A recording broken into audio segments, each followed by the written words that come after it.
Hello everyone, welcome to PNYC English Grammar. Namaskar. Today our topic is same figure of speech and the next type is what hyperbola. Hyperbola म्हणजे ज्याच्यामध्ये आपण एखादी गोष्ट ज्याला मराठीमध्ये मीठ मिरची लावून म्हणतो तसं असतं.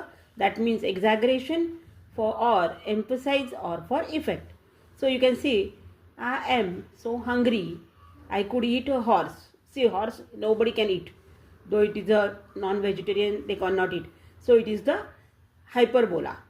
He cried so long that he made a lake. No, कोणीही आपण रडून कधी लेक तयार नाही करू शकत. But it is a comparison with lake and a cry. So it is a exaggeration of anything. So it is called hyperbola. The next is what? Onomatopoeia. That sound like noise or action. It is describing. So, for example, can you hear the click coming from the roof? Click is a sound. Hear is the action. So, the next is what? My watch ticks loudly.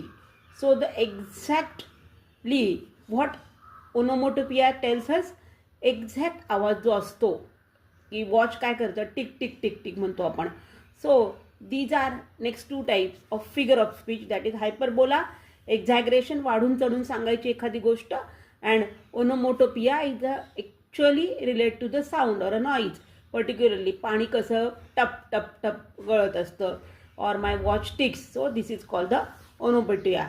For next topic stay tuned. Thank you.